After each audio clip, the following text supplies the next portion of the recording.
Assalamualaikum warahmatullahi wabarakatuh. Alhamdulillahi wa kafa, wassalatu wassalamu ala rasulihil ladina astafa wa ala khatamihim al-mujtaba nabiyina wa maulana Muhammadin wa ala alihi wa ashabihi wa man ihtada bihadihi wastanna bisunnatihi wa qatafa atharahu min ahli sidqi wal wafa, amma ba'd.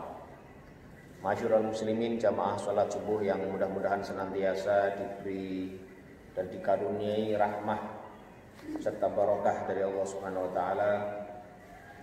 Pada pagi hari ini insyaallah kita akan melanjutkan kajian kita terhadap ayat-ayat suci Al-Qur'an yang ada di Juz Ammah ya, di mana kita pada pertemuan yang terakhir sudah mengkaji suratul Nasr ya, surah Idza Jaa Nasrullahi wal Fath. Nah, sekarang pada pagi hari ini kita akan memasuki surah Al-Kafirun ya. Surah Al-Kafirun ini surah yang juga merupakan salah satu surat yang paling sering dibaca oleh Rasulullah Sallallahu Alaihi Wasallam pada setiap hari. Sebagaimana kita ketahui bersama, surah ini itu senantiasa Rasulullah Sallallahu Alaihi Wasallam baca setiap beliau sholat fajar. Yang mana sholat fajar itu atau 2 rakaat sebelum subuh itu, salat sunnah fajar maksudnya, itu khairun minad dunya wa ma fiha. Rakaata al-fajri khairun minad dunya wa ma fiha. 2 rakaat sunnah sebelum subuh ya, qabliyah subuh atau sunnat al-fajri itu lebih baik daripada dunia dan seisinya. Jadi kalau kita biasa melaksanakan sholat sunnah rawatib, itu sholat sunnah rawatib subuh atau 2 rakaat sebelum sholat fardu subuh itu memiliki keutamaan khusus, yaitu khairun minad dunya wa ma fiha, lebih baik daripada dunia dan seisinya. Dan Rasulullah SAW itu senantiasa pada rakaat pertama setelah surah Al-Fatihah beliau membaca surah Al-Kafirun. Kemudian pada rakaat yang kedua beliau membaca suratul Ikhlas. Kemudian surah Al-Kafirun juga senantiasa atau biasa beliau baca pada 2 rakaat setelah maghrib. Jadi kalau kita sunnah rawatib setelah maghrib, itu juga sunnahnya yang perlu sering kita baca itu adalah surah Al-Kafirun pada rakaat pertama. Yang kedua adalah Qul huwallahu ahad atau suratul Ikhlas. Kemudian juga pada sholat witir. Dalam riwayat disebutkan Rasulullah SAW kalau sholat witir 3 rakaat itu beliau biasanya membaca setelah Al-Fatihah pada rakaat pertama itu beliau membaca Sabbihis marabbikal a'la, suratul a'la. Kemudian setelah Al-Fatihah pada rakaat kedua beliau membaca surah Al-Kafirun. Kemudian pada rakaat yang ketiga setelah Al-Fatihah beliau membaca Al-Ikhlas atau Qul huwallahu ahad. Jadi surah Al-Kafirun bersama suratul Ikhlas itu termasuk surat yang paling sering dibaca dalam keseharian kita. Surah Al-Kafirun itu juga surah yang disunahkan dibaca kalau kita sholat sunnah tawaf. Kalau kita habis tawaf mengelilingi Ka'bah 7 kali, itu kan disunahkan sholat 2 rakaat.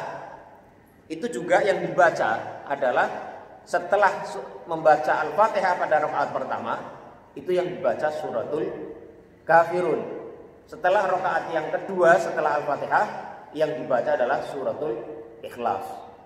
Jadi sekali lagi ini membuktikan bahwasanya suratul Kafirun dan juga suratul Ikhlas adalah termasuk dua surat yang sangat penting dalam kehidupan sehari-hari kita. Ya, hampir setiap hari kalau kita menjalankan sholat sunnah itu dianjurkan membaca surah Al-Kafirun. Jadi setiap hari kita memulai hari kita dengan membaca suratul Kafirun, yaitu pada rakaat pertama sholat sunnah sebelum subuh, ya, sebelum fardu subuh maksudnya, atau rakaat al-fajr. Kemudian juga ketika kita menutup malam kita, ketika kita sholat witir, kita juga membaca surat Al-Kafirun. Jadi kita memulai hari-hari kita dengan surah Al-Kafirun dan suratul Ikhlas. Kita menutup hari-hari kita dengan suratul Kafirun dan suratul Ikhlas. Hal ini menunjukkan pentingnya surah Al-Kafirun ini. Dalam satu riwayat, dalam riwayat At-Tirmidzi dan yang lainnya, itu disebutkan suratul Kafirun itu setara dengan seperempat Al-Quran. Kalau suratul Ikhlas itu setara dengan sepertiga Al-Quran. Kalau suratul Kafirun setara dengan seperempat Al-Quran. Ini. Nah, masyarul muslimin yang dirahmati Allah Subhanahu wa taala, suratul Kafirun ini memiliki beberapa nama, ya. Yang masyhur tentu saja adalah dinamai dengan suratul Kafirun, tapi sebagian ada penamaan-penamaan yang lain. Yang penamaan itu mengindikasikan makna yang dikandung daripada suratul Kafirun itu. Ada nama lain daripada suratul Kafirun sebagai surah Al-Muqashishah, surat yang menyembuhkan atau membedakan seorang mukmin dari syirik, dari kesyirikan. Menyembuhkan seorang mukmin dari kekufuran. Surah ini juga dinamai dengan suratul Bara'ah. Surat Taubah itu disebut juga dengan suratul Bara'ah. Nah, suratul Kafirun juga dinamai dengan suratul Bara'ah karena dia membebaskan atau melepaskan hubungan, ya, seorang mukmin, seorang muslim dari kekufuran, dari kesyirikan. Surah ini juga disebut dengan surat din, surah tentang agama. Karena di akhir ayatnya ada lakum dinukum waliyadin. Atau surat ad-din itu surat pembalasan. Nanti insya Allah akan kita bahas bahwasanya lakum dinukum waliyadin itu artinya selain bagimu agamamu, bagiku agamaku, bagimu agamamu, tapi juga bisa bermakna lakum dinukum waliyadin itu adalah bagimu ada pembalasan yang khusus atas perbuatanmu sendiri, dan bagiku ada pembalasan atas perbuatanku sendiri. Jadi ada dua makna dari ayat lakum dinukum waliyadin, dan dari situ pula diambil nama bahwasanya surat Al-Kafirun nama lainnya adalah suratul din. Nama yang lainnya, surah ini juga disebut dengan suratul ibadah, surat ibadah. Mengapa? Karena di situ ada la a'budu ma ta'budun wala antum a'budum ma abatum dan seterusnya. Jadi surat ini juga disebut sebagai surah al-ibadah, surat tentang ibadah. Surat ini juga disebut dengan nama lain yaitu suratul munabadah, surat tentang pertentangan, munabadah, ya, atau pembedaan antara seorang mukmin dengan orang musyrik dan orang kafir.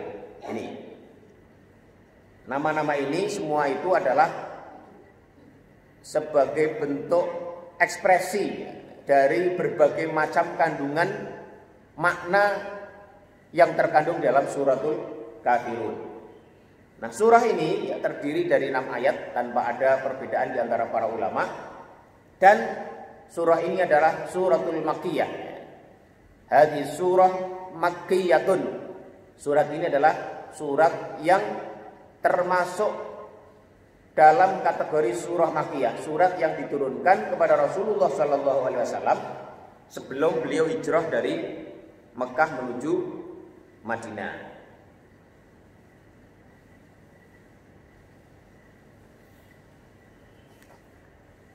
Nah, mengenai sebab turunnya surat ini itu disebutkan dalam beberapa riwayat bahwasanya suatu ketika Rasulullah Shallallahu Alaihi Wasallam itu didatangi oleh beberapa tokoh dari orang-orang musyrik Quraisy. Mereka kemudian mengatakan, "Ya Muhammad, wahai Muhammad, alimna alladzi tad'u ilaihi." Coba jelaskan, terangkan, ajarkan kepada kami tentang apa yang kamu dakwahkan kepada kami, tentang Tuhan yang kamu sembah, yang kamu ajak kami untuk menyembahnya. Fahalumma na'budu ilahaka sanatan. Mari ya, kita ambil sikap kompromi saja. Kami akan menyembah Tuhanmu 1 tahun. Wa ta'budu ilahana sanatan. Dan kamu nanti pada giliran berikutnya menyembah Tuhan-Tuhan kami 1 tahun kemudian, 1 tahun berikutnya. Jadi orang-orang Quraisy ini mencoba menawarkan kompromi kepada Rasulullah SAW untuk bertukar Tuhan. Ya, 1 tahun mereka berkomitmen untuk menyembah Allah Subhanahu wa taala. Kemudian pada 1 tahun berikutnya mereka meminta Rasulullah Shallallahu Alaihi Wasallam itu menyembah Tuhan mereka. Ajakan ini itu kelihatannya indah ya. Kelihatannya wah ini sangat rukun sekali kalau begitu. Sangat toleran, sangat memiliki nilai toleransi yang sangat tinggi sekali. Saling bertukar Tuhan ya. Biar rukun, biar gak ada konflik, biar gak ada pertentangan, biar gak ada permusuhan. Kemudian mereka melanjutkannya, fa in kana alladzi ta'buduhu khairan. Kalau ternyata ya, Tuhanmu yang kamu sembah itu wahai Muhammad itu adalah memang benar-benar Tuhan yang benar, Tuhan yang baik, dan itu adalah kebenaran. Kunna qad adrakna haddana minhu. Kami dapat porsi daripada kebenaran itu. Kami dapat porsi dari kebaikan itu. Wa in kana alladzi na'buduhu khairan. Dan kalau seandainya yang kami sembah itulah Tuhan yang benar, Tuhan yang baik, kunta qad akhadta bihaddika minhu. Kamu telah mengambil pula, telah mendapatkan pula porsi kebaikan, porsi kebenaran darinya. Maka farafadhan Nabiyyu sallallahu alaihi wasallam dzalika. Maka Rasulullah sallallahu alaihi wasallam menolak ya, tawaran itu, menolak ajakan kompromi daripada orang-orang kafir Quraisy saat itu. Tsumma nazalat hadhihi suratu. Kemudian turunlah ya, pada waktu berikutnya surat ini litarudda ala hadhil mufawadati, untuk menolak ya, untuk menyangkal, untuk menyatakan secara tegas ketidaksetujuan Allah Subhanahu wa taala atas tawaran kompromi yang ditawarkan, yang diajukan oleh orang-orang musyrik Quraisy. Jadi dalam masalah akidah seperti ini itu juga jelas sekali, nggak ada kompromi.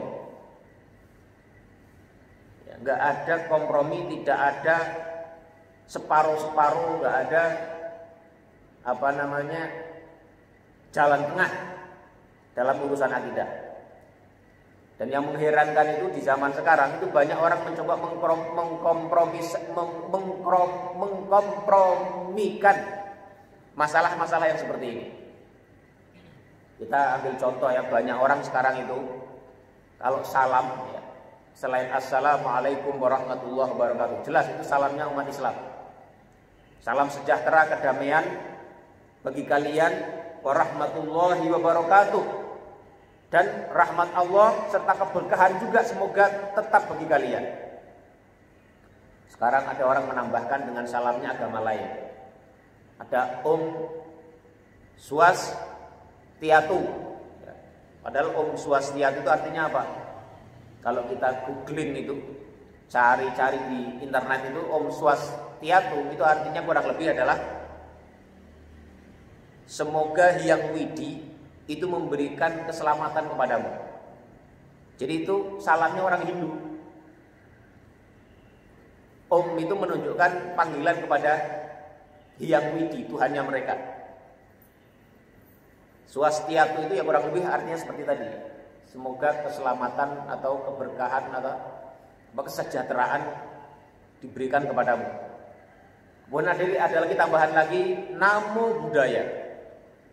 Padahal Namo Buddhaya itu artinya apa? Terpujilah Sang Buddha.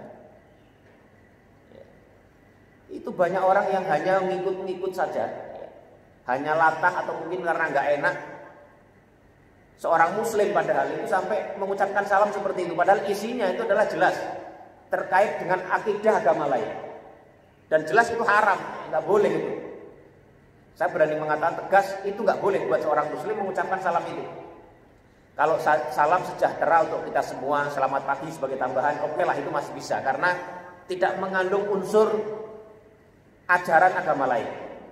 Itu umum sifatnya. Salam sejahtera untuk kita semua kan ya doa untuk kita semua, nggak masalah. Ya.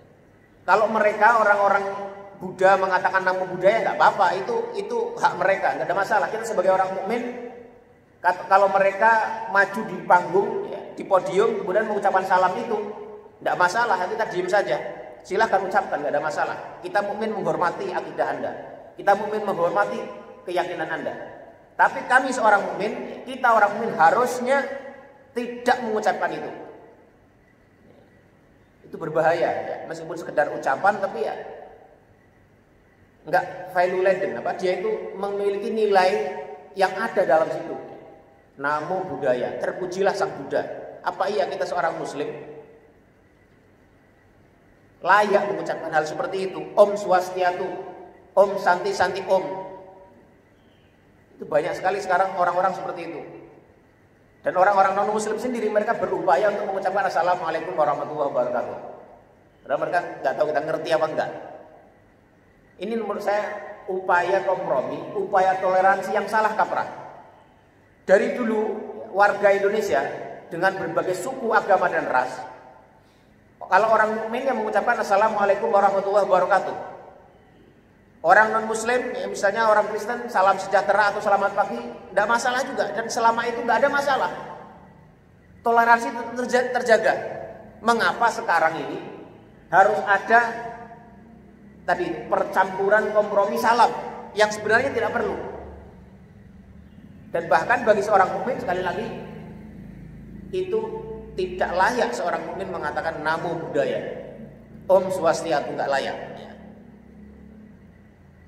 Ini harus kita jelaskan karena seringkali kita lihat di televisi ya, dalam debat capres-cawapres itu ada yang semua lengkap dibaca, Swastiastu, Namo Buddhaya. Padahal dia orang mukmin, seorang Muslim. Harusnya tidak begitu. Cukup Assalamualaikum warahmatullahi wabarakatuh. Oke lah, kalau ingin terlihat keindonesiaannya, salam sejahtera untuk kita semua. Selamat malam, selamat pagi, selamat siang, tidak masalah. Ya, itu tambahan hanya untuk menghormati perbedaan misalnya. Meskipun sebenarnya Assalamualaikum warahmatullahi wabarakatuh sudah cukup. Ya. Itu nggak perlu kita mengucapkan Swastiastu atau Namo Buddhaya. Itu mengandung nilai yang ada dalam agama lain. Ya. Penghormatan terhadap Tuhan dari agama lain. Ini. Nah, masyarul muslimin yang dirahmati Allah Subhanahu wa taala, kita akan membaca ayat-ayat dari surah Al-Kafirun itu, kemudian kita bahas isi dan kandungannya. A'udzubillahi minasyaitonirrajim. Bismillahirrahmanirrahim. Qul ya ayyuhal kafirun. Ya. Qul, katakanlah wahai Rasulullah sallallahu alaihi wasallam. Katakanlah wahai Nabi Muhammad. Kata qul ini itu artinya perintah kepada Rasulullah sallallahu alaihi wasallam untuk mengutarakan, untuk mengucapkan, untuk menyampaikan kepada orang yang akan menjadi lawan bicaranya Rasulullah SAW, yaitu dalam kasus ini adalah orang-orang musyrik Quraisy yang tadi menawarkan kepada Rasulullah untuk berkompromi dalam masalah akidah, untuk berkompromi dalam masalah pertukaran Tuhan mereka. Katakanlah kepada mereka, wahai Nabi Muhammad, kul. Jadi kata kul ini memiliki makna yang sangat penting dan dalam juga. Mengapa di surah ini diawali dengan kata kul? Sebagaimana dalam kul huwallahu ahad, kul a'udzu birabbil falaq, kul a'udzu birabbin nas. Ada beberapa surat, mungkin ada 5 surat yang dimulai dengan kata kul. Salah satunya adalah ini, kul ya ayyuhal kafirun. Katakanlah wahai Muhammad, ya ayyuhal kafirun, wahai orang-orang kafir. Ya ayyuha itu terdiri dari 3 suku kata. Ya itu kata sendiri, ayyu kata sendiri, dan ha kata sendiri. Makanya kalau kita belajar tajwid itu ada mad wajib mutasil, ada mad jaiz munfasil. Maka kata ya di situ itu masuknya dalam bab mad jaiz munfasil, karena meskipun seakan-akan iyanya yang panjang itu bertemu dengan hamzah di satu kata yang terhubung, tapi aslinya dia terpisah.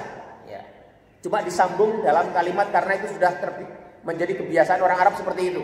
Tapi aslinya itu adalah kata-kata yang terpisah antara satu dengan yang lainnya. Makanya kalau kita membaca Qul ya ayyuhal kafirun, itu kalau kita mengambil 5 harokat atau 6 harokat, Qul ya ayyuhal kafirun itu boleh.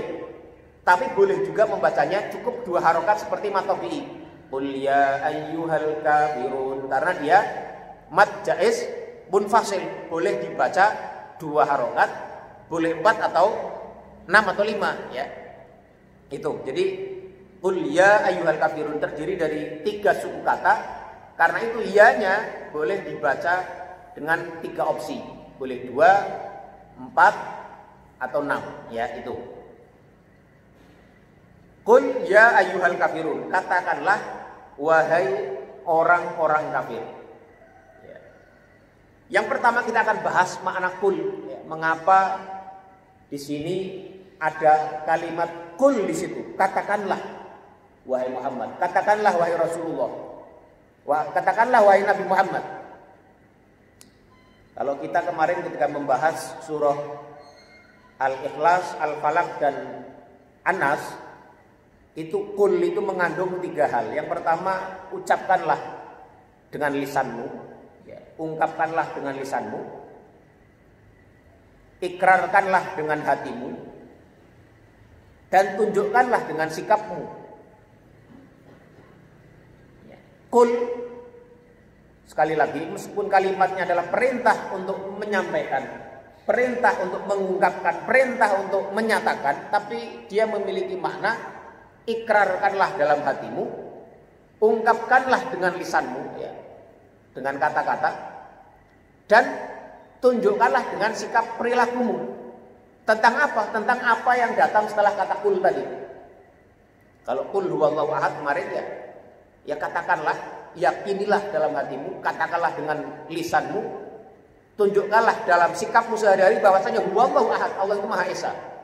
Artinya perilaku kita sehari-hari harus didasarkan kepada keimanan tentang Allah yang Maha Esa. Nah di sini juga sama, kul katakanlah, ucapkanlah dengan lisanmu, yakinilah dengan hatimu, dan tunjukkanlah dengan sikap lakumu sehari-hari. Dalam perbuatan tubuhmu, aktivitasmu, apa? Yaitu ya ayyuhal kafirun, wahai orang-orang kafir, la a'budu ma ta'budun, aku tidak menyembah apa yang kamu sembah. Ini yang pertama, makna yang pertama. Kul itu mengapa ada di situ? Yang kedua, mengapa ada kul di situ? Itu untuk menegaskan bahwasanya apa yang dikandung di dalam surah Al-Kafirun itu merupakan satu nilai, merupakan satu ajaran yang bukan pilihan Rasulullah SAW. Bukan sikap yang dipilih oleh Rasulullah SAW, tetapi sikap yang diajarkan, yang didiktekan oleh Allah Subhanahu wa taala kepada Rasulullah SAW. Jadi ini untuk menunjukkan bobot daripada isi surah Al-Kafirun itu adalah isinya itu bukan ijtihad Rasulullah SAW, bukan pilihan Rasulullah SAW, tetapi adalah satu sikap, satu nilai yang benar-benar diajarkan langsung oleh Allah Subhanahu wa taala, didiktekan langsung oleh Allah Subhanahu wa taala kepada Rasulullah SAW. Qul, katakanlah wahai Muhammad, siapa yang menyatakan, yang memerintahkan Rasulullah? Yaitu Allah Subhanahu wa taala. Perintah langsung dari Allah. Katakanlah wahai Muhammad, tunjukkan kepada mereka, proklamirkan, ya, nyatakan dengan tegas sikapmu, bukan pilihan Rasulullah Shallallahu Alaihi Wasallam. Jadi tidak ada unsur ijtihad di sini, tidak ada pilihan di sini, tidak ada pertimbangan akal di sini, tapi sikap yang dikandung di dalam Al-Kafirun itu sudah langsung didiktekan oleh Allah Subhanahu Wa Taala. Ya, diajarkan langsung oleh Allah Subhanahu Wa Taala. Ini makna yang kedua dari kata qul. Kemudian kata qul itu juga menegaskan nubuwah dan risalah Rasulullah Sallallahu Alaihi Wasallam. Ya, ini menunjukkan bahwasanya Rasulullah Sallallahu Alaihi Wasallam adalah seorang nabi, seorang rasul yang tidak menginvent, tidak menciptakan sendiri ajaran agama itu. Tapi Nabi Muhammad Sallallahu Alaihi Wasallam itu adalah seorang rasul, seorang nabi yang ajaran-ajarannya itu adalah berdasarkan perintah dan wahyu dari Allah Subhanahu wa taala.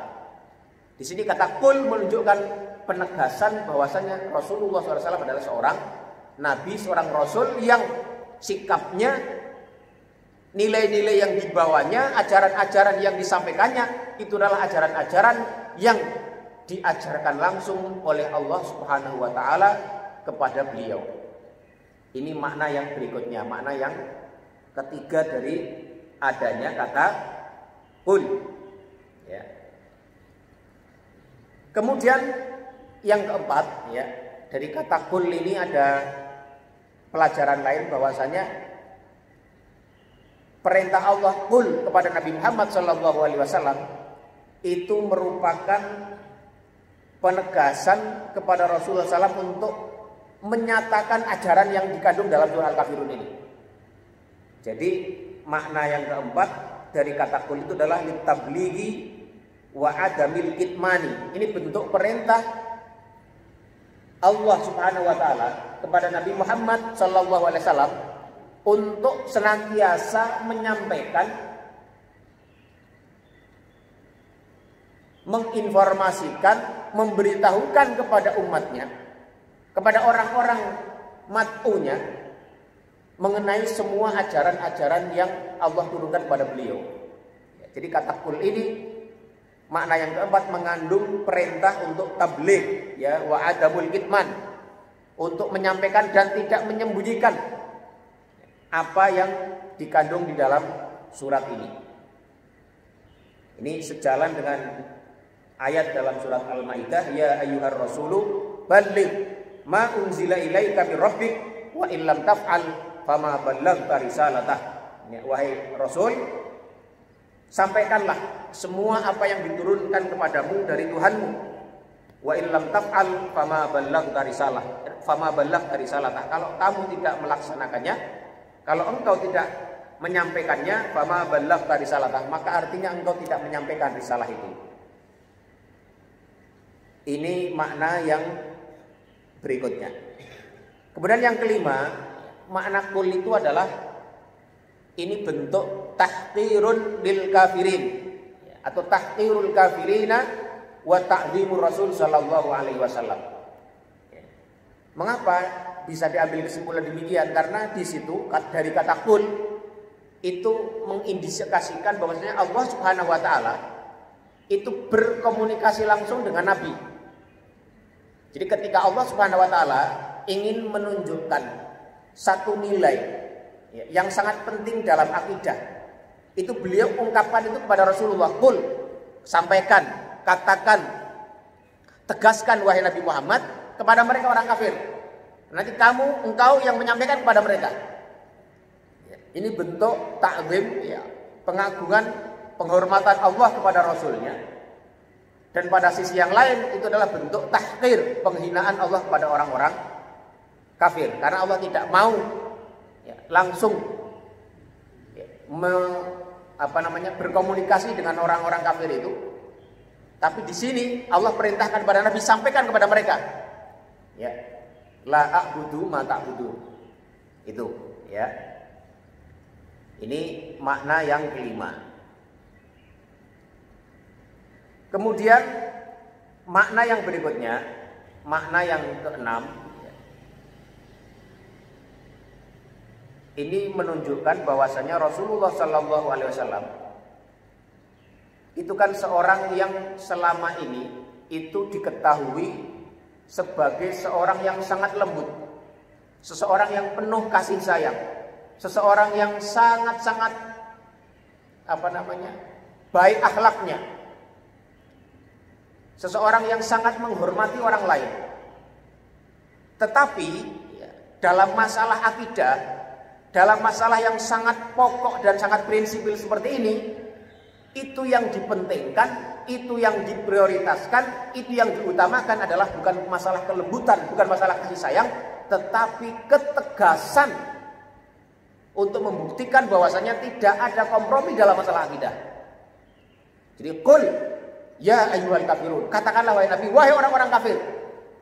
Jadi nggak ada kelembutan di situ, tidak ada kompromi di situ. Meskipun Rasulullah SAW dikenal sebagai orang yang penuh kasih sayang, seorang yang sangat lembut, seseorang yang sangat sopan santun, seseorang yang sangat beradab, tapi dalam hal ini diperlukan ketegasan. Karena itu Allah Subhanahu wa taala turunkan surat ini dengan qul, katakanlah wahai Nabi, ya ayyuhal kafirun, wahai orang-orang kafir. Ini berbeda dengan perintah yang Allah Subhanahu wa taala turunkan kepada Nabi Musa. Nabi Musa itu adalah seseorang nabi yang memang fitrah dasarnya atau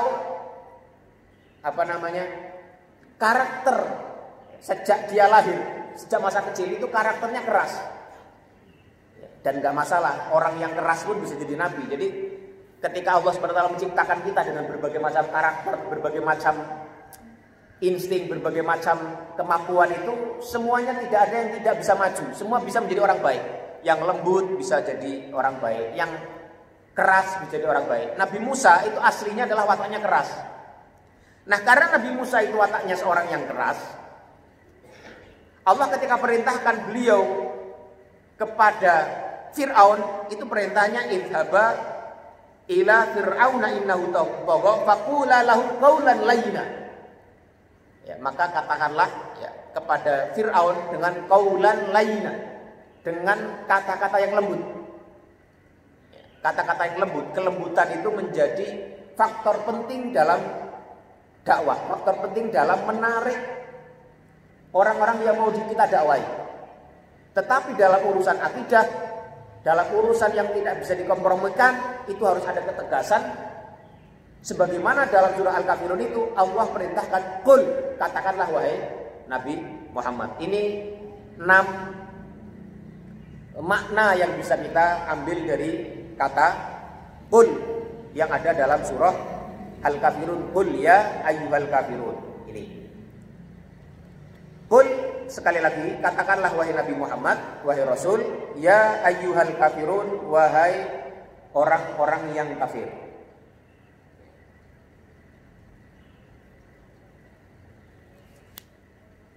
Nah, di sini kata ya ayyuha tadi sudah kita singgung sekilas, itu terdiri dari 3 huruf yang terpisah. Ya itu namanya harfun nida, huruf untuk memanggil. Kemudian ada ayyu, dan ada ha. Ha itu ha namanya bisa disebut dengan harfu nida atau harfu tambih, ya. Huruf yang fungsinya itu untuk menarik perhatian. Ya ayyuha, kalau orang dipanggil ya ayyuha, itu panggilan yang kemudian ada satu suara yang menunjukkan tarikan untuk menarik perhatian orang yang menjadi lawan bicara. Sama seperti ya ayyuhalladzina amanu. Qul ya ayyuhal kafirun. Wahai orang-orang kafir. Ada kata wahai. Kalau dalam bahasa kita kurang lebih wahai. Kalau kita memanggil dengan wahai, orang mendengar kata wahai itu sudah tertarik untuk mendengar. Ini. Ya ayyuhal kafirun. Qul ya ayyuhal kafirun. Nah, kemudian al-kafirun di sini, ya. Rasulullah sallallahu alaihi wasallam diperintahkan oleh Allah Subhanahu wa taala untuk memanggil orang-orang kafir itu dengan sifat yang memang melekat kepada mereka, itu kekufuran yang ada dalam diri mereka. Maka dalam hal ini, ya, dalam situasi seperti itu ketegasan diperlukan dan kejelasan juga diperlukan. Siapa orang yang menjadi lawan bicara saat itu adalah orang-orang yang memang jelas kekufurannya kepada Allah dan Rasulnya. Karena itu tidak ada cara yang lebih tepat untuk memanggil mereka dengan sifat kekufuran yang ada dalam diri mereka. Maka di sini Allah Subhanahu wa taala mengajarkan, "Qul ya ayyuhal kafirun." Wahai orang-orang kafir. Orang-orang kafir di sini, ya, oleh para ulama itu dijelaskan sebagai orang-orang kafir yang saat itu bertemu dan berupaya untuk bernegosiasi dengan Rasulullah, untuk berkompromi dengan Rasulullah SAW, yaitu ada Al-Walid bin Al-Mughirah, Al-Aswad bin Al-Muttalib, ya, dan Umayyah bin Khalaf atau Al-As bin Wa'il. Ada 3 atau 4 orang dari orang-orang Quraisy kafir, pembesar-pembesar Quraisy yang berupaya untuk berkompromi dengan Rasulullah, bernegosiasi tentang pertukaran Tuhan. Dan mereka ini adalah orang-orang kafir yang memang jelas-jelas kekufurannya. Maka dipanggil dengan panggilan yang memang lekat dengan mereka. Qul ya ayyuhal kafirun. Katakanlah wahai orang-orang kafir. Kata kafir itu aslinya adalah dari kata kafaro yakfuru kufran fahuwa kafirun, ya. Artinya itu menutup. Orang kafir itu orang yang menutup akalnya, menutup hatinya dari beriman kepada Allah dan Rasulnya. Maka orang-orang petani itu kalau dalam surat Al-Fatah, ya, itu juga disebut dengan kufar, orang-orang kafir dalam tanda kutip, ya. Mengapa petani itu disebut dengan kufar? Karena mereka menutup biji-bijian ke dalam tanah. Jadi makna asal daripada kafir itu adalah orang yang menutup. Dari kafaro yakfuru kufran. Mengapa disebut dengan seorang yang kafir itu dengan kafir? Orang yang menutup karena dia menutup hatinya, menutup akalnya dari kebenaran, menutup akalnya dan hatinya dari beriman kepada Allah dan Rasulnya. Ini al-kufru ay as-sitru, ya, menutup. Ini qul ya ayyuhal kafirun. Kemudian ada ayat yang kedua adalah la a'budu ma ta'budun. Aku tidak menyembah apa-apa yang kamu sembah. Jadi ini penolakan yang tegas dari Rasulullah sallallahu alaihi wasallam atas tawaran orang-orang kafir Quraisy untuk berganti sesembahan, untuk berkompromi tentang masalah Tuhan mereka. Rasulullah diperintahkan oleh Allah Subhanahu wa taala untuk menyatakan dengan tegas, la a'budu ma ta'budun. Aku tidak menyembah saat ini karena menggunakan fi'il mudhari', dan juga tidak akan menyembah di masa mendatang apa-apa yang kamu sembah. Jadi ini penegasan dari Rasulullah SAW sesuai wahyu yang diturunkan pada beliau, bahwasanya harus ada penolakan secara tegas terkait masalah sepenting ini, itu masalah akidah ya. La a'budu ma ta'budun. Aku tidak menyembah apa-apa yang kamu tidak sembah. Apa-apa yang kamu sembah. Ini juga dengan senada dengan apa yang dalam surat Yunus ayat 104. Qul ya ayyuhan nasu ya, in kuntum fi syakkin min dini fala a'budul ladzina ta'buduna min dunillah walakin a'budullaha alladzi yatawaffakum. Katakanlah wahai manusia, ya, in kuntum fi syakkin min dini, kalau kalian ragu tentang agama yang aku bawa ini dari Allah Subhanahu wa taala, fala a'budul ladzina ta'buduna min dunillah. Ya. Meskipun kamu ragu, meskipun kamu menolak, aku tidak akan pernah menyembah Tuhan yang kamu sembah selain Allah Subhanahu wa taala. Walakin a'budullaha alladzi yatawaffakum. Aku hanya menyembah Tuhan, ya, Allah Subhanahu wa taala yang menjadikan kamu mati, yang mematikan kamu sekalian. Ini. Ya. La a'budu ma ta'budun. Aku tidak menyembah saat ini dan juga tidak akan menyembah di masa mendatang apa-apa yang kamu sembah. Kemudian wala antum abiduna ma a'bud. Dan kalian juga bukanlah penyembah apa yang aku sembah. Ini yang menarik ya. Ketika Rasulullah SAW mengungkapkan dirinya, itu menggunakan fi'il mudhari', menggunakan kata kerja. Aku tidak menyembah sekarang maupun yang akan datang apa-apa yang kalian sembah, dan kalian bukan penyembah. Nggak tahu kalau di Quran terjemah di mananya apa Pak ayat yang ketiga itu Pak? Ya, yang baca surat apa terjemah coba dilihat sama nggak terjemahannya?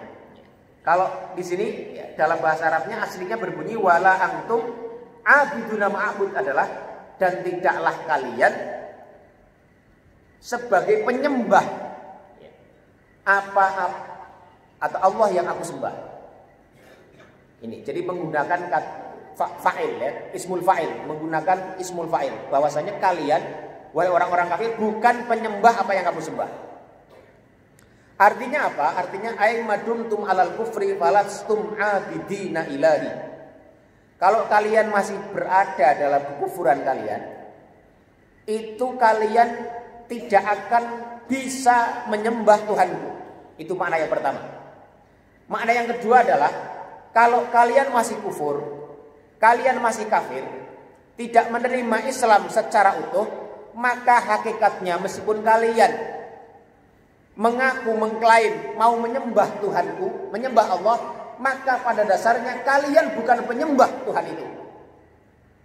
Karena penyembahan kalian adalah penyembahan yang tidak benar, penyembahan yang tidak berdasarkan ajaran yang sesungguhnya.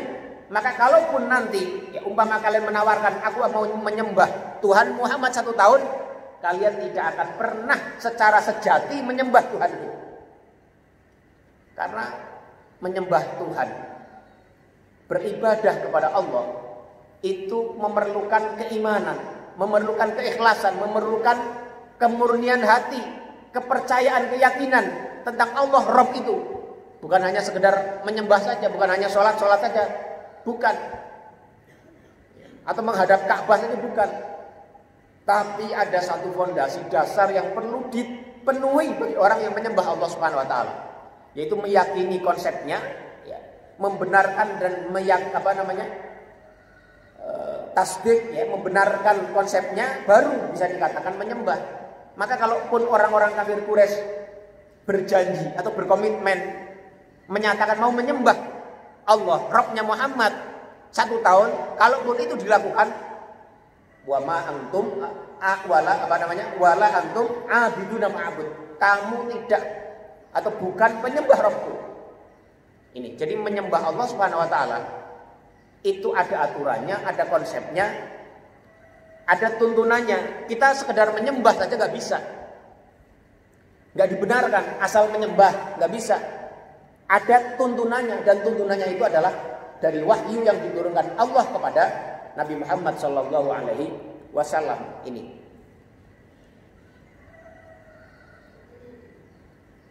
Ini makna daripada wala antum abidu nama a'bud. Karena penyembahan mereka kepada Allah Subhanahu wa taala tidak akan pernah terbukti, tidak akan pernah terrealisasi secara sejati selama mereka kufur kepada Allah dan Rasulnya. Jadi sekedar menyembah saja gantian itu enggak berarti apapun. Itu ya. Ini wala antum abidu nama a'bud. Kemudian ayat yang berikutnya, ayat yang keempat ya. Wala ana abidum ma abattum, dan tidak pula aku adalah penyembah Tuhan yang kalian sembah. Ini ayat ini meskipun maknanya seakan-akan sama dengan ayat yang kedua, tapi memiliki penekanan yang berbeda. Jadi para ulama ketika menjelaskan ayat ini, apakah ayat ini berisi sama dengan ayat yang kedua? Kemudian ayat yang ketiga apakah sama dengan ayat yang keempat? Yang isinya, yang kalimatnya sama. Ya, memang ada sebagian ulama yang mengatakan itu menunjukkan pengulangan yang tujuannya untuk menegaskan bahwasanya konsep yang dibawa ini perlu diulang-ulang, perlu ditegaskan berkali-kali untuk menunjukkan kemantapan daripada konsep itu. Dan karena menurut para mufasir yang lain mengatakan hal itu diulang-ulang karena permintaan dan tawaran untuk kompromi dari orang kafir Quraisy itu juga diungkapkan berulang-ulang. Tidak hanya sekali dua kali, tapi berulang-ulang. Karena itu ayatnya pun perlu diulang-ulang untuk menegaskan bahwasanya ketetapan tidak ada kompromi dalam masalah ibadah, tidak ada tawar-menawar masalah tauhid, itu sesuatu yang tidak bisa ditawar-tawar, ditegaskan berkali-kali. Ya, la a'budu ma ta'budun wala antum abiduna ma a'bud wala antum abiduna ma a'bud wala ana abidu ma abattum. Jadi diulang-ulang untuk menegaskan isinya. Itu penjelasan yang pertama. Namun ada penjelasan yang berikutnya yang menyatakan bahwasanya itu bukan pengulangan, tapi memiliki makna yang berbeda. Wala ana abidu ma abattum itu bisa berarti bahwasanya dan aku bukan penyembah apa yang kalian sembah itu selamanya. Sejak dulu aku masih kecil, di masa lalu sebelum aku menjadi nabi sampai sekarang menjadi nabi, aku tidak pernah menjadi penyembah apa yang kamu sembah. Ini penegasan yang luar biasa. Bahwasanya ini juga pernyataan Rasulullah SAW kepada kafir Quraisy, bahwasanya sama sekali tidak ada kompromi. Bahkan aku itu sebelum diangkat menjadi nabi tidak pernah menyembah apa yang kalian sembah. Bagaimana sekarang aku setelah menjadi nabi mau menyembah Tuhan yang kamu sembah, mengikuti tawaran dan kompromi yang kamu tawarkan. Ini makna yang dikandung dari ayat yang keempat ya. Wala ana abidum ma abattum. Kemudian ayat yang kelima, wala antum abidu nama a'bud. Sekali lagi diulang lagi, dan tidaklah kalian menjadi penyembah apa yang kamu sembah. Sekali lagi ya, sebagian ulama mengatakan ini merupakan pengulangan yang isinya sama, tujuannya untuk menegaskan isi daripada kandungan ayat itu. Tapi sebagian ulama mengatakan tidak. Ya, penjelasan lainnya yang menjelaskan ayat ini adalah kalau yang pertama itu untuk menunjukkan penegasian terhadap sesembahannya. Jadi kalau kalimat la a'budu ma abattum, apa namanya, qul ya ayyuhal kafirun la a'budu ma ta'budun ya. Aku tidak menyembah apa yang kalian sembah. Itu intinya di apanya. Jadi Tuhan yang disembah itu tidak boleh disembah. Jadi yang pertama tadi nafyul ma'bud dalam bahasa Arabnya ya, menegasikan atau menafikan sesembahannya. Tapi yang kedua itu menafikan ibadahnya atau cara beribadahnya. Jadi yang pertama menegaskan aku tidak akan menyembah Tuhan kalian dan kalian bukan penyembah Tuhanku. Ya. Makna yang kedua adalah aku tidak akan menyembah dengan cara kalian menyembah dan kalian juga tidak akan menyembah Tuhanku dengan cara yang aku sembah. Jadi menafikan sesembahan dan menafikan cara penyembahan. Jadi memiliki dua aspek makna yang berbeda. Untuk mengungkapkan perbedaan yang nyata, yang tidak bisa dikompromikan tadi itu perlu penegasan kedua hal. Yang pertama berbeda Tuhannya. Aku tidak menyembah Tuhanmu yang berbeda itu. Kamu juga bukan penyembah Tuhanku yang berbeda dengan Tuhanmu. Makna yang kedua adalah cara kami beribadah, cara menyembah juga tidak sama. Kalaupun kamu menyembah Tuhanku, cara sembahan kamu berbeda.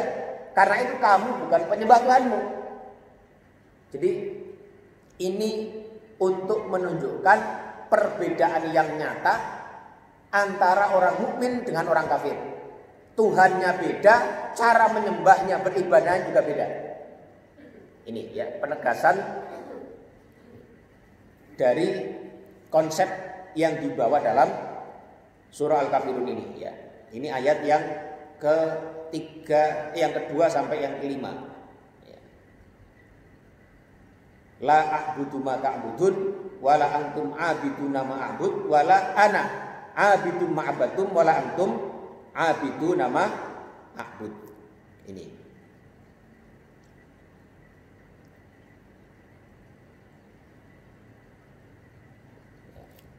Kemudian yang berikutnya ya.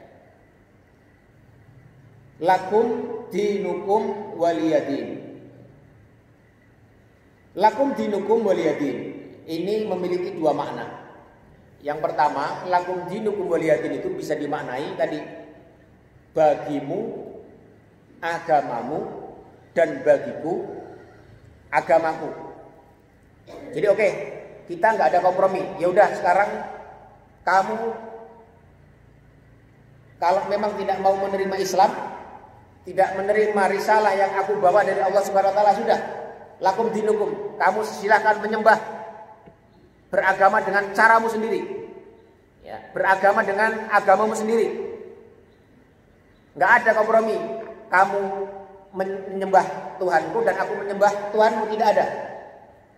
Waliyatin dan bagiku agamaku. Ya, tidak ada kompromi. Ini ya. Ini makna yang pertama. Dan yang perlu ditegaskan adalah bahwa ketika Rasulullah SAW membacakan ayat ini, lakum dinukum waliyadin, itu bukan berarti mengungkapkan keridhaan Rasulullah terhadap agama mereka, tidak. Ya, bukan berarti lakum dinukum, oh ya udah bagi kamu agamamu udah gak apa-apa. Kamu agamamu oke-oke aja udah, kamu bukan begitu maknanya ya. Tapi maknanya adalah tadi penegasan bahwasanya tidak ada kompromi, tidak ada penyatuan, tidak ada penyamburan satu agama dengan yang lainnya. Sudah, tugasku mengajak. Ya, tugasku kata Rasulullah kurang lebih gitu ya, menyampaikan wahyu dari Allah, menyampaikan risalah Allah Subhanahu wa taala untuk beriman kepada Allah dan Rasulnya. Tapi kalau kamu nggak mau, ya sudah, lakum dinukum, bagiku agama, silahkan kamu terserah. Ya. Qad ja'al haqqu min rabbikum faman syaa'a falyu'min wa man syaa'a falyakfur. Telah datang kebenaran al-haq dari Rabbmu, faman syaa'a falyakfur. Faman syaa'a falyu'min, barang siapa yang memang dia mau beriman, maka hendaklah dia beriman, wa man syaa'a falyakfur. Dan siapa yang mau berkufur ya silakan kufur, masing-masing menanggung akibatnya masing-masing. Ini ya, lakum dinukum waliyadin, bagimu agamamu dan bagiku agamaku. Sekali lagi ini bukan bentuk izin, bukan bentuk pemberian izin, pemberian keridhaan Rasulullah terhadap agama mereka, bukan ya. Tapi ini adalah bentuk mufasalah, pemisahan yang tegas antara agama kita dengan agama orang-orang kafir ini. Nah, makna yang kedua, makna kata din itu artinya adalah pembalasan. Makanya kalau kita membaca surat Al-Fatihah itu Maliki Yaumiddin. Allah Subhanahu wa taala itu adalah yang menguasai atau yang merajai hari pembalasan. Nah, kata din di sini itu juga bisa dimaknai dengan pembalasan. Maknanya apa?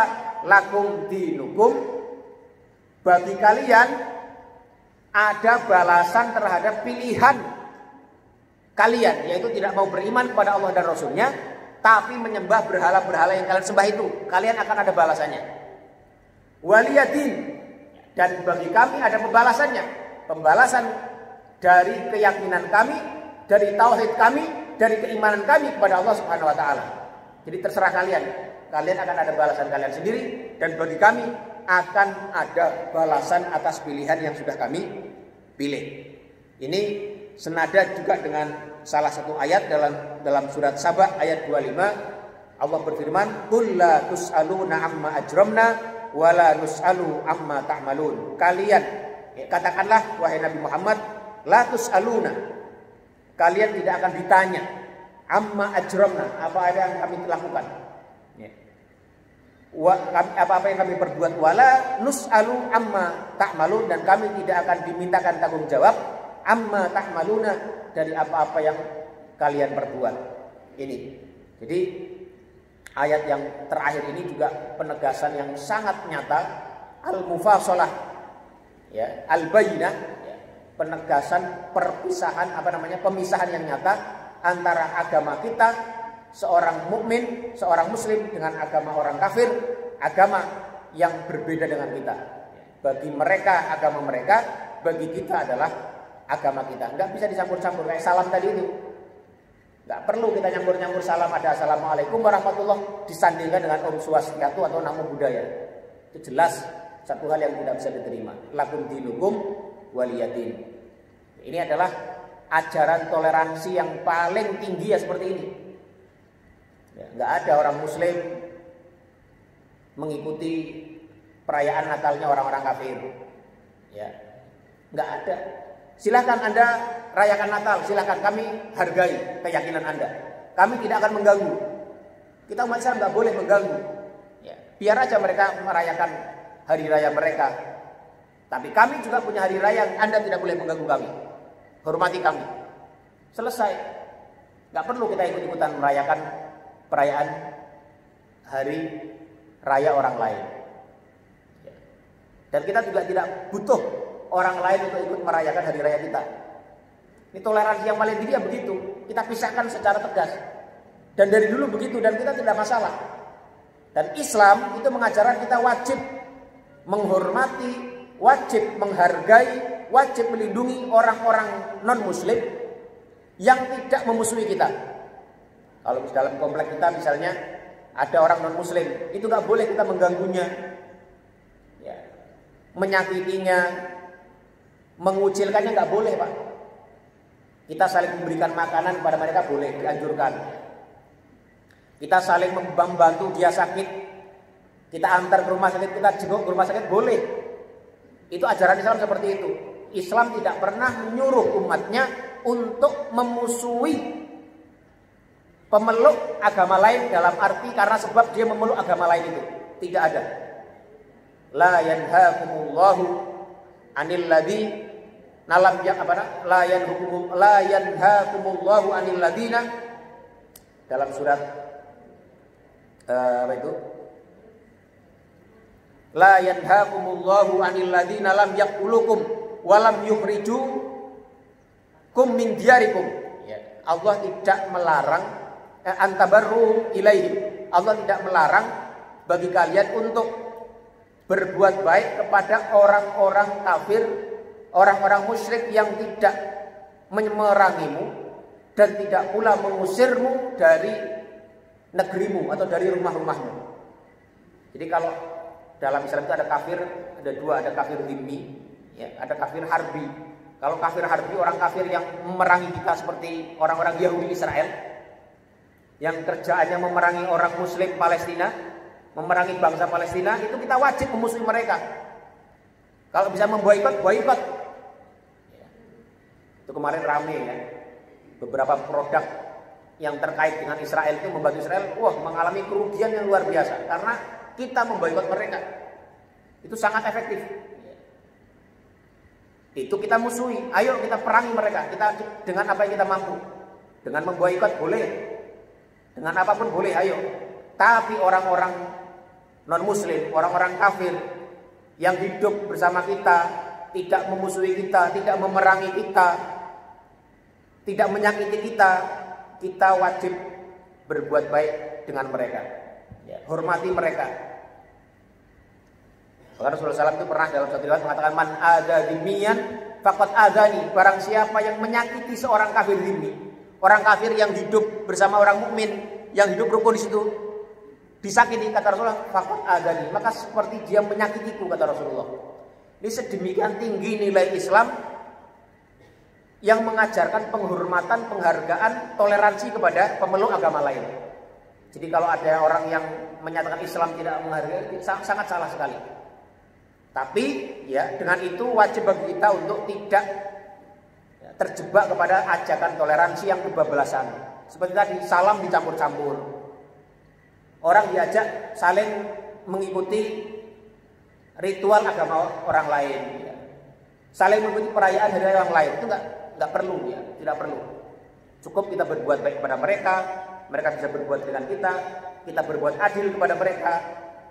Dan mereka juga buat adil kepada kita. Itu sebuah toleransi yang sesungguhnya seperti itu. Tidak perlu mencampur-campurkan satu nilai ajaran agama dengan agama yang lain. Wallahu ta'ala alam bishawab. Silakan kalau ada pertanyaan atau pernyataan, ada mungkin punya pikiran atau pandangan untuk disampaikan, silakan.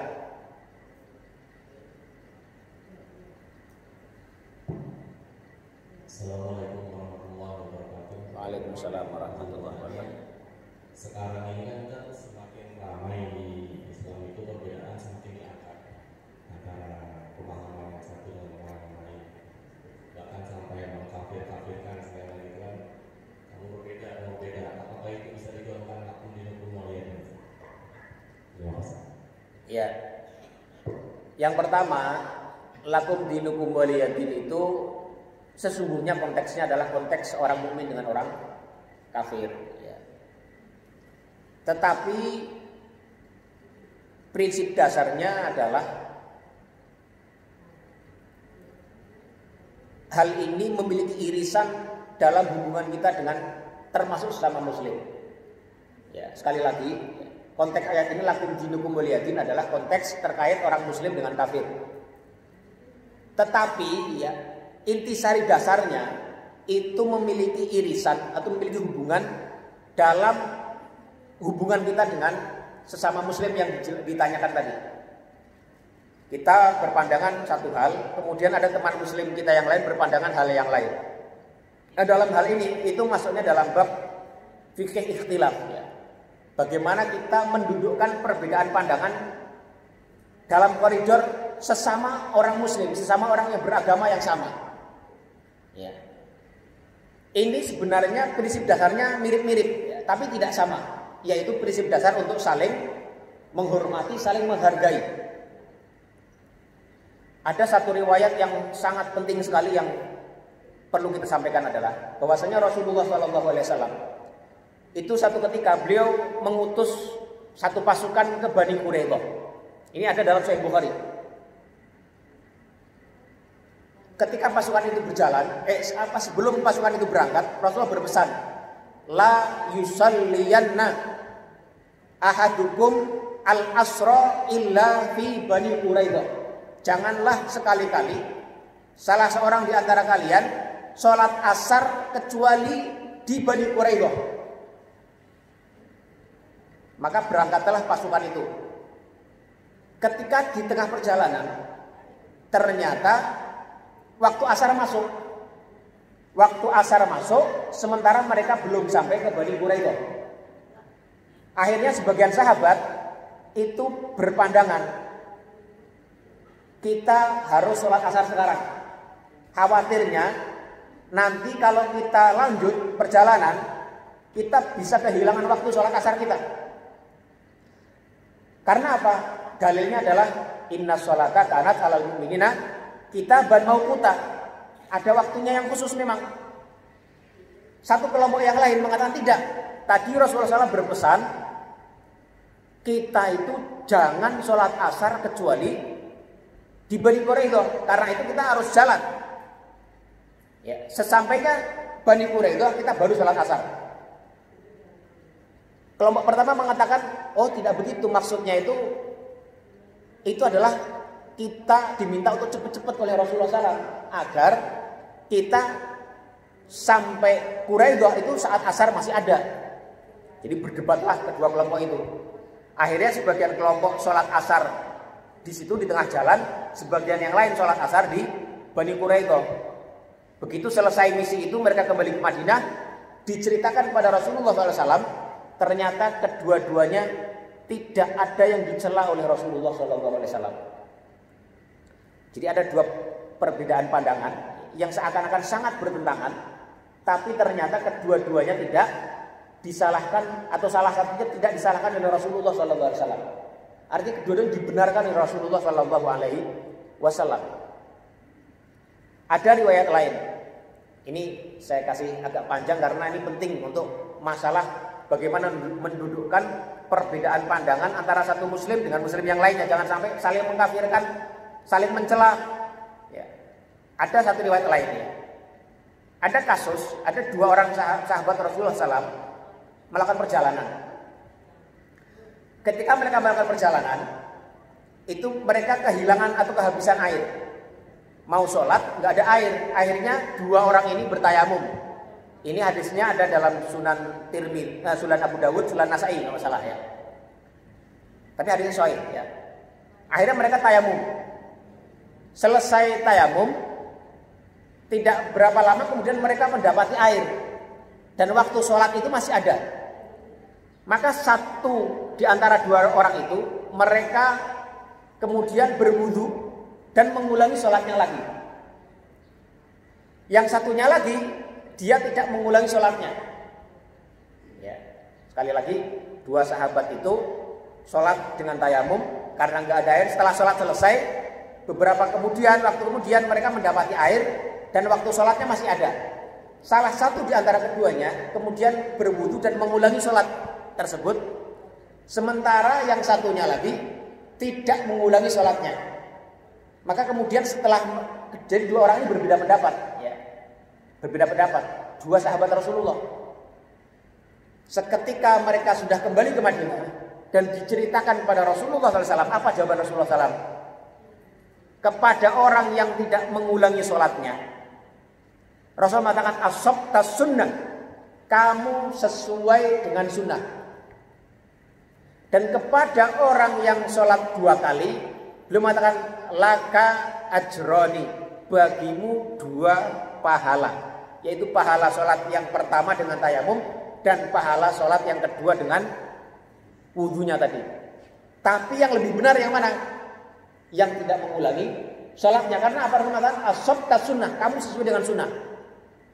Nah, mengapa Rasulullah SAW mengatakan kepada orang yang mengulangi sholatnya laka ajroni? Karena dia berijtihad dengan ijtihadnya itu. Dia berniat melakukan sesuatu dengan batas ilmu yang dia capai. Meskipun salah, tapi dia berijtihad, maka dia mendapatkan itu. Sholat yang pertama, sholat fardu hitungannya. Sholat yang kedua, sholat sunnah hitungannya. Jadi sholat fardu itu boleh dua kali, tapi hitungannya dua itu adalah sholat sunnah. Itu kasus yang lain yang dibolehkan adalah ketika orang habis sholat jamaah, selesai, ada orang masuk ke dalam masjid, dia sendirian sholat. Itu orang yang sudah sholat fardu bersama imam, itu boleh sholat lagi sebagai makmum dia, agar orang yang sholat datangnya belakangan itu mendapatkan pahala jamaah. Itu ada hadisnya. Rasulullah SAW mengatakan ya kepada orang yang baru masuk ke masjid sendirian, siapa yang mau bersedekah kepada orang yang baru masuk itu, agar sholatnya bisa menjadi sholat jamaah. Atau riwayat lain, ada seorang sahabat, kalau nggak salah Mu'adz bin Jabal ya, atau Abu Darda, saya lupa namanya, tapi ada hadisnya di Sahih ya.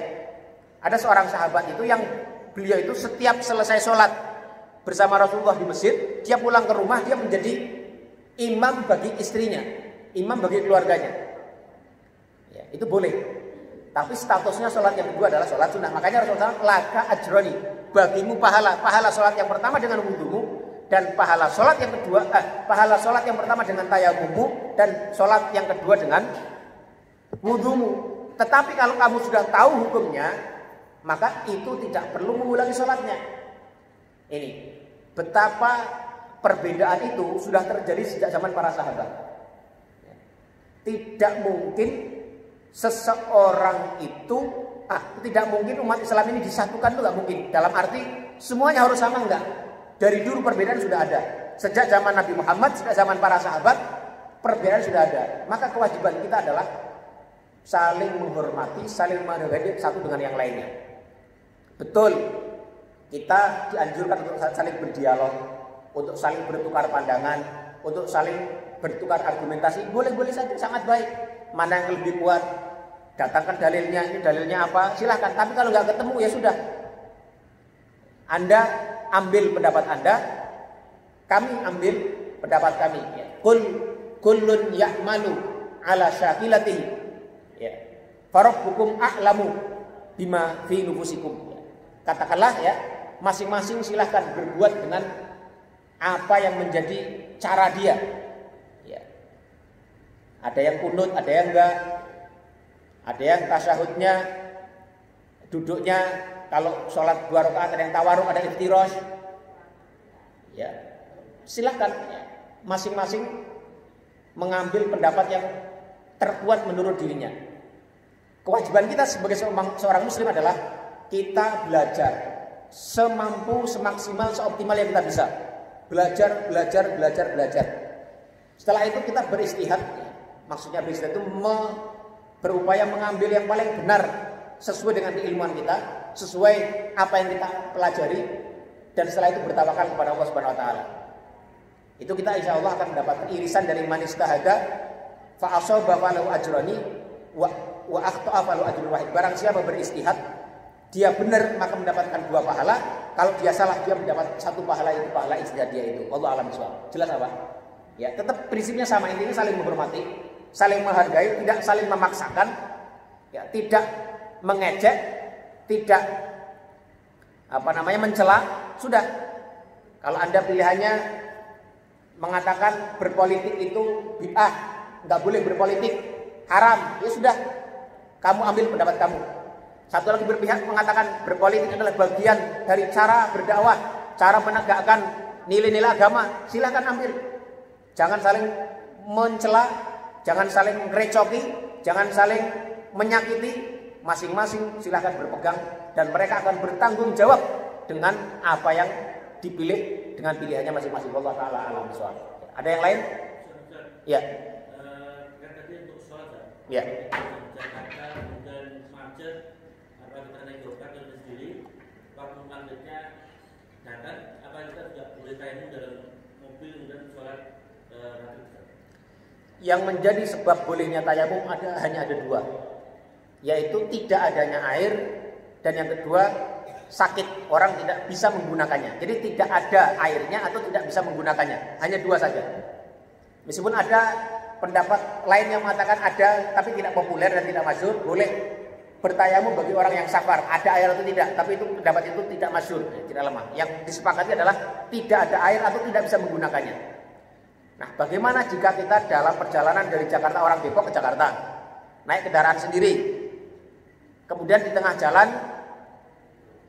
waktu sholat masuk, bagaimana sikap kita? Yang pertama, ya, seorang mukmin, apalagi kalau perjalanan itu sudah biasa, hendaknya kita mengukur, menghitung, kira-kira perjalanan saya ini berapa lama. Itu yang pertama, dihitung ya.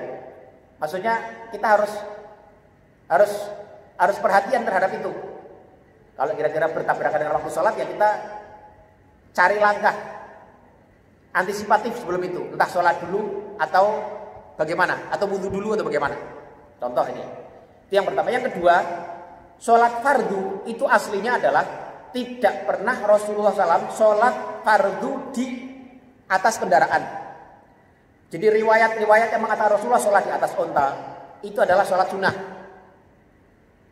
Jadi sholat fardu di atas kendaraan itu tidak pernah Rasulullah SAW lakukan. Maka hukum dasar aslinya adalah sholat fardu di atas kendaraan itu tidak ada kecuali sangat terpaksa sekali yang nanti kalau mau kita jelaskan. Itu yang kedua. Ya, sholat fardu misalnya di pesawat itu pun sebenarnya banyak problematik itu, banyak masalah di situ. Jadi orang kalau naik pesawat pun misalnya ya, itu harus menghitung. Saya misalnya kalau berangkatnya itu misalnya saya mau berangkat jam 2 siang. Ya, mau berangkat naik pesawat jam 2 siang ke negara lain, yang mana saya nyampe di negara itu kira-kira jam 7 malam, di mana sudah masuk waktu maghrib umpamanya. Maka saat itu kita wajib menjamak zuhur kita dengan asar di muka. Jangan sholat asar di atas pesawat. Bagaimana dengan maghrib dan isyanya? Kalau kita memastikan bahwa saat kita turun waktu sholat masih ada, ya, maghrib bisa dijamak dengan isya, maka kita wajib sholatnya setelah turun itu. Jangan di pesawat. Mengapa? Sholat di pesawat itu ada dua problem. Yang pertama problem toharoh. Ya, kita bisa nggak bersuci di atas pesawat? Oke, ya, bagi orang yang meyakini ada debu di situ, oke silahkan. Tapi sebenarnya kita perlu mempertanyakan, benar nggak ada debu di situ? Kan pesawat itu dibersihkannya kan dengan cara yang cukup intensif ya kan, debunya itu disedot. Yang kita ragu lah ada debu nggak di situ. Bagi orang yang yakin silahkan. Atau misalnya wudhu pakai air yang ada di toilet misalnya. Yang kedua tadi masalah sholat di atas pesawat. Ya, itu sebenarnya aslinya hukum asalnya itu nggak ada pak, sholat di pesawat itu kendaraan nggak ada. Sholat fardu ya. Karena sholat fardu itu harus dilaksanakan secara utuh. Makanya kalau kita terbang dengan Saudi Airlines, itu Saudi Airlines itu kalau jarak jauh biasanya ada ruang di belakang itu dibuat longgar, kurang lebih seperti ini satu mihrab itu, ya, di mana orang bisa sholat dengan sempurna, dengan berdiri lengkap dengan rukuk sujud dengan berdiri dengan lengkap itu. Jadi orang kalau dipastikan sebelum berangkat bisa sholat, ya kalau duhur dengan asar bisa dijamak, duhur dengan asar, maghrib dengan isya bisa dijamak, maghrib dengan isya. Persoalannya adalah bagaimana dengan sholat yang tidak bisa dijamak. Nah itu persoalannya, apakah kita sholat di atas atau di bawah? Kalau bagi orang yang naik pesawat. Nah kalau misalnya tadi kita sholat berangkatnya jam 10 pagi, kemudian nyampe ke tempat tujuan penerbangan misalnya ke wilayah mana? Yang jauh lah, ke arah timur, yang kita nanti ketika turun itu sudah tidak ada waktu zuhur maupun waktu asar, masuk waktu malam. Nah dalam kasus seperti ini ada dua pendapat. Yang pertama menyatakan silakan sholat di pesawat, seperti kebanyakan kita lihat kan orang banyak sholat di pesawat kan. Itu sebenarnya harus dilihat-lihat tuh. Kalau kita memungkinkan sholat di bawah sebelum berangkat atau sholat di bawah setelah turun, itu sebaiknya kita lakukan saat itu, bukan sholat di pesawat. Tapi kalau kita tidak bisa kedua-duanya, nah memang ada yang mengatakan silahkan sholat di pesawat nggak apa-apa, semampunya dengan duduk ya. Tapi ada yang mengatakan Anda tetap sholat di bawah ya, karena dan Anda tidak dosa kehilangan waktu. Kenapa?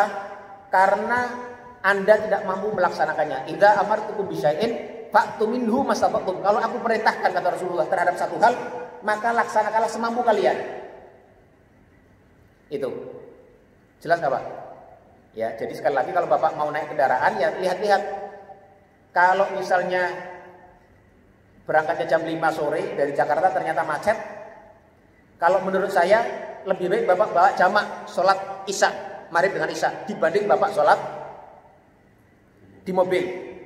Ya, itu. Kalau Bapak bisa pulangnya setelah maghrib lebih bagus, kan? Artinya Bapak sholat tepat waktu. Tapi karena menjamak maghrib dengan isya itu boleh, dijamak saja. Ini. Nah, bagaimana hukum menjamak? Itu termasuk safar enggak dari Depok ke Jakarta?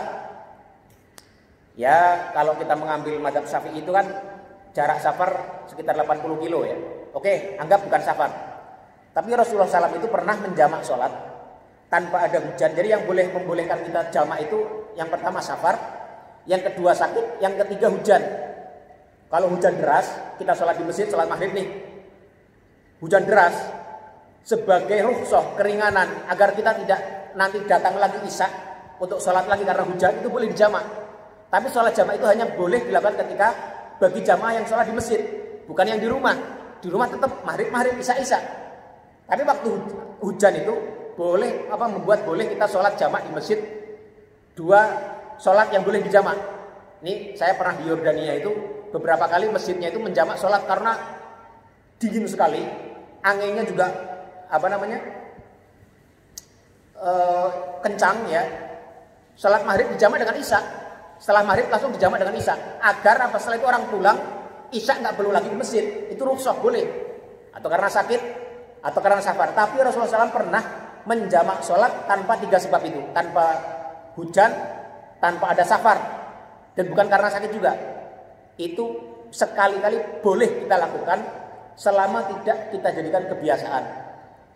Misalnya ada orang-orang yang karena kesibukannya sangat sibuk sekali sampai tidak bisa sholat maghrib pada waktunya misalnya, akhirnya dia jamak dengan isya, itu boleh, tidak ada masalah.